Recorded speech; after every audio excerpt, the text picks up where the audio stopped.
నమస్కారం. ఈరోజు మీ అందరికీ నేను వినిపించబోయే కథ తేడా.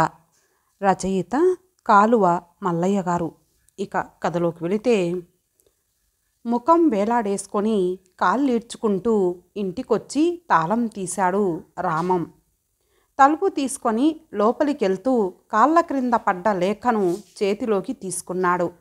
ఫ్రమ్ అడ్రస్ చూసి ఆశ్చర్యపోయాడు. అది 2 నెలల తర్వాత సుశీల నుండి వచ్చిన లేఖ. డ్రెస్ కూడా మార్చుకోకుండానే, కనీసం కాళ్ళు చేతులు కూడా కడుక్కోకుండానే ఆ గదిలో ఉన్న సోఫాలో కూర్చున్నాడు. ఉత్తరం చించి చదవడం ప్రారంభించాడు. రామం ముఖంలో నిస్సహాయత, దుఃఖం బద్దలవడానికి సిద్ధంగా ఉన్నట్టున్న తలను 2 చేతులతో గట్టిగా పట్టుకున్నాడు. 2-3 సార్లు చదివాడు ఆ ఉత్తరాన్ని. అతని కళ్ళ వెంట బొటబొటా కారుతున్న నీటి బిందువులు ఉత్తరాన్ని తడుపుతున్నాయి. కళ్ళు తుడుచుకొని మరోసారి ఆ లేఖను చదవసాగాడు రామం. ఏ సంబోధన లేకుండానే మొదలయ్యింది ఆ ఉత్తరం. ఇన్నాళ్లుగా మీరు నాకు తీరని మానసిక వేదననే కలిగించారు. నా జీవితానికి దుఃఖమే రాసి ఉంది కాబోలు. పుట్టింట్లో అల్లారు ముద్దుగా పెరిగిన నేను మీ చేతుల్లో పడి బాధలను అనుభవించాల్సిన కర్మలో పడ్డాను. మా అమ్మా నాన్నలతో ఒక్క మాట కూడా పడని నేను మీతో మాటలు అనిపించుకోవాల్సి వచ్చింది. మిమ్మల్ని పెళ్లి చేసుకొని నేనేం సుఖపడ్డాను? మన ఇద్దరం కలిసి కాపురం చేయడం నా వల్ల కాదు. నా జీవితమే కష్టాలతో కూడుకుంది. అది మీ పాలబడ్డ కర్మానికి. ఇక చదవలేకపోయాడు ఆ లేఖను. మడిచి టీపాయ్ మీదున్న పత్రికలో పెట్టాడు. రామం ముఖంలో అంతులేని విషాదం. అతని హృదయంపై సమ్మెటతో బాదినంత నొప్పి. సుసి, నేను నీకు వేదన కలిగించానా? నీ సుఖమే నా సుఖంగా భావించాను. నువ్వే సర్వస్వంగా భావించాను. నువ్వన్నదానికల్లా ఒప్పుకున్నాను. వేరే స్త్రీని కన్నెత్తి కూడా చూడలేదు. నువ్వు నన్ను అర్థం చేసుకోవడం లేదు సుసి. కనీసం అర్థం చేసుకోవడానికి ప్రయత్నించడం లేదు. నా వల్ల దుఃఖం కలుగుతుందా? ఎంత సులభంగా రాశావు సుసి. ఎలా రాయగలిగావమ్మా? దీర్ఘాలోచనలో మునిగిపోయాడు రామం. పడక కుర్చీలో కూర్చున్నాడు. అతన్ని అంతులేని ఆలోచన పరంపర కందిరీగల్లా చుట్టుకుంటున్నాయి. అన్నీ ఉన్నా సుశీలెందుకు అసంతృప్తిగా ఉంటుంది? ఎందుకు తనతో గొడవ పడుతుంది? తాను ఆమెకు ఏం లోపం చేశాడు? తన ప్రవర్తనలో ఎక్కడైనా లోపముందా? తనలో రాక్షసత్వం ఉందా? ఆమెను సంతృప్తి పరచడానికే తాను సర్వవిధాలా ప్రయత్నిస్తున్నాడు. అయినా ఎందుకు ఘర్షణలు జరుగుతున్నాయి? తినడానికి కూడా లేని బుచ్చమ్మలో ఉన్న సంతృప్తి కూడా సుశీలలో లేదు. లోపం ఎక్కడుంది? ఎక్కడా? తనను తానే ప్రశ్నించుకున్నాడు రామం. లేచి మంచంలో పడుకున్నాడు. పరిపరి విధాలుగా ఆలోచిస్తున్న రామం మనసు గతంలోకి పరుగిడింది. సుశీలతో తన పెళ్ళి, పడుతున్న ఘర్షణ, తమ జీవితం, బుచ్చమ్మ భర్త ప్రవర్తన, ఆమె జీవితం ఒక్కొక్కటే అతని మనోపలకం ముందు సినిమా రీళ్లల్లా తిరుగాడసాగాయి. రామానికి పెద్దగా ఆస్తిపాస్తులు లేకున్నా పట్టణంలో మంచి బంగ్లా ఉంది. పైకొచ్చే అవకాశాలు ఉన్న మంచి ఉద్యోగం ఉంది. మంచి స్థితిలోనే ఉన్న రామంకు పేదలపై సానుభూతి ఉంది. వాళ్ళ బాధలకు చెలించే సహృదయం ఉంది. సుశీలది కొంత కలిగిన కుటుంబమే. ఆమె అందాన్ని చూసి ఆకర్షితుడై పెళ్లి చేసుకున్నాడు రామం. ఆమెకు అందంతో పాటు అందగత్తెనని, డబ్బున్న కుటుంబం నుంచి వచ్చానని గర్వముంది. పెళ్ళైన 2 ఏళ్ల వరకు కొత్త మోజులో వాళ్ళిద్దరూ ఒకరికొకరు అన్నట్టుగానే బతికారు. సినిమాలు, షికార్లతో, స్కూటర్ మీద తిరగడాలతో ఎంతో సుఖవంతంగానే గడిపారు. తన గురించి తప్ప ఇతర విషయాల గురించి ఏమాత్రం ఆలోచించడం సుశీలకిష్టం లేదు. రామం బంగ్లా ప్రహరీ గోడ కవతల ఓ చిన్న గుడిసెలో బుచ్చమ్మ భర్తతో కాపురం ఉంటోంది. ఉన్న వాళ్ళిళ్లల్లో పాచి పనులు చేస్తూ తాగుబోతైన భర్తను, 2 పిల్లలను పోషిస్తోంది బుచ్చమ్మ. క్రమక్రమంగా సుశీల నాగరికత మోజుతో మితిమీరిపోవడం గమనిస్తున్నాడు రామం. అది అతనికి బాధాకరంగానే ఉంది. భార్యను సమాజం గురించి కొంతైనా ఆలోచింపజేయాలి అనుకున్నాడు. లేకుంటే తమ మధ్య పెరుగుతున్న దూరం మరింత పెరిగే అవకాశం ఉంది అనుకున్నాడు. ఆఫీస్ నుంచి తిరిగొచ్చిన రామం భార్య ఆకారాన్ని చూసి అలాగే నిలుచున్నాడు. స్లీవ్లెస్ జాకెట్తో బొడ్డు క్రిందికి కట్టిన చీరతో అర్ధనగ్నంగా ఉన్నట్టున్న భార్యను చూసి ముఖం చిట్లించాడు. చూసి, ఏమిటా బట్టలు, ఎంత అసహ్యంగా ఉన్నావో చూసుకో. రామం మాటలు విని ముఖం ముడుచుకుంది. కొద్ది క్షణాలాగి రోషంగా, ఏమైందిప్పుడు, మీకేం తెలుసునని మాట్లాడుతున్నారు? ఫ్యాషనబుల్గా డ్రెస్ చేసుకోవడం తప్ప అంది. ఏమిటి సుశీల, ఒంటి నిండా బట్టలేసుకోవడం అనాగరికతమవుతుంది. అర్ధనగ్నంగా బట్టలేసుకుంటే ఫ్యాషన్ అవుతుందా? నాకు ఇలాంటివి ఇష్టం ఉండదు అని కొంచెం కోపంగానే అన్నాడు రామం. మీరు మరీ పాతకాలపు మనిషిలా మాట్లాడుతున్నారు.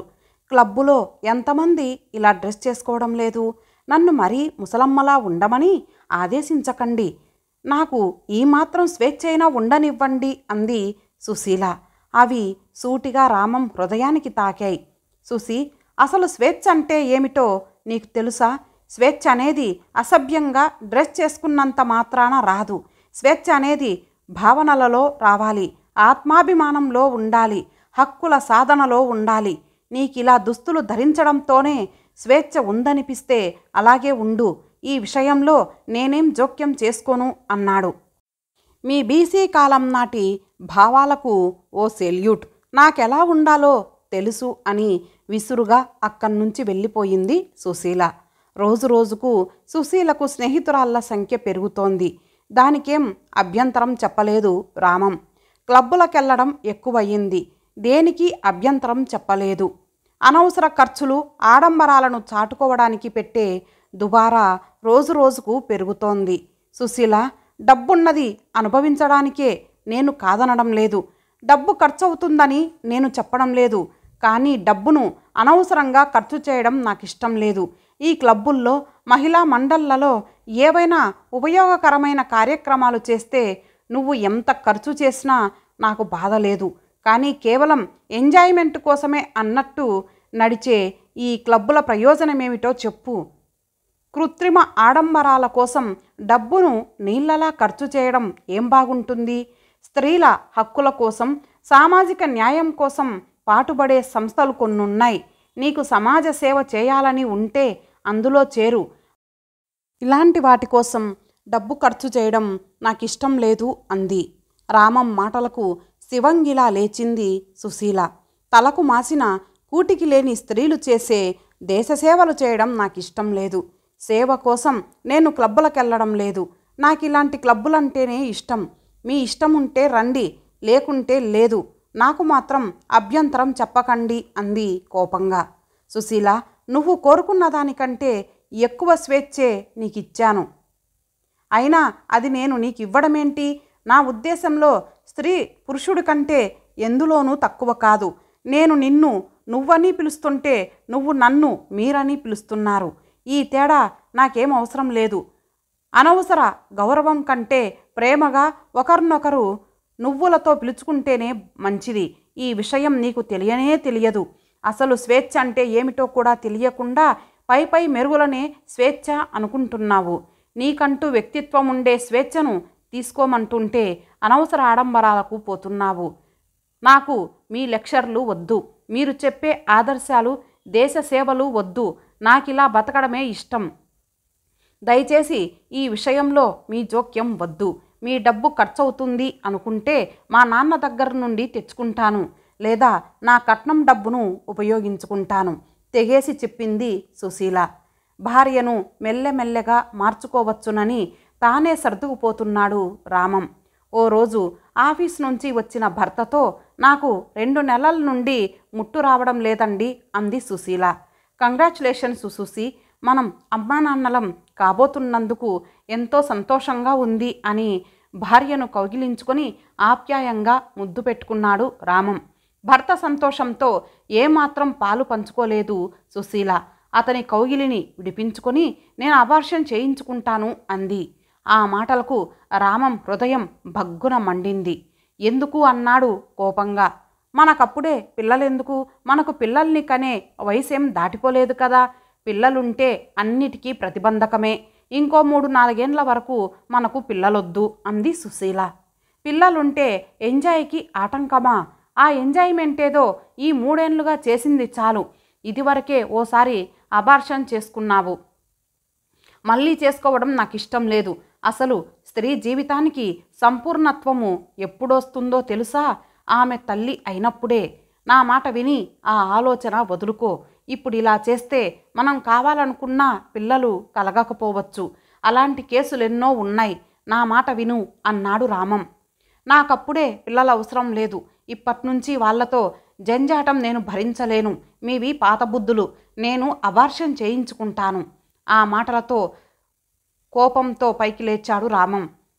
నావేమో పాతకాలపు బుద్ధులు, నువ్వేమో నవనాగరికురాలివి.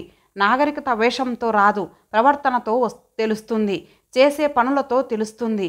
క్లబ్బులు, సినిమాలు, షికార్లకెళ్లడం నాగరికత, పేదవాళ్లను హీనంగా చూడడం నాగరికత, పిల్లల్ని కనడం అనాగరికత. ఇదేనా నువ్వు నీ క్లబ్బు సంస్కృతి ద్వారా నేర్చుకున్నది అన్నాడు ఆగ్రహంతో. మీరెన్నైనా చెప్పండి, నేను అబార్షన్ చేయించుకుంటాను అని లోపలికి వెళ్ళిపోయింది సుశీల. ఆ రాత్రి భార్యాభర్తలెవరూ భోజనం చేయలేదు. ఉదయం భార్యకు ఎన్నో విధాలుగా చెప్పి ఆఫీస్కెళ్ళాడు రామం. అర్జెంటుగా మిత్రురాలి ఊరెళ్తున్నానని భర్తకు ఫోన్ చేసి వెళ్ళిపోయింది సుశీల. వారం రోజుల తర్వాత తిరిగొచ్చిన భార్య ముఖంలోని మార్పుకు కారణమడిగాడు రామం. తాను అబార్షన్ చేయించుకున్నాను అని చెప్పింది. పిల్లలు కలిగితేనైనా ఆమెలో మార్పు వస్తుందని ఊహించిన రామంకు ఆ వార్త అశనిపాతమే అయ్యింది. భార్యనెప్పుడూ కఠినంగా కూడా మందలించని రామం సుశీల చెంపపై 2 దెబ్బలేశాడు. ఆమె నానా గొడవ చేసి భర్త లేని సమయం చూసి పుట్టింటికెళ్ళిపోయింది. 2 నెలల తర్వాత ఆమె తండ్రి వెంటబట్టుకొచ్చాడు ఆమెను. ఇంతటితో ఈ భాగం సమాప్తం. మరలా మరొక భాగంతో కలుద్దాం. అంతవరకు సెలవు. నమస్తే.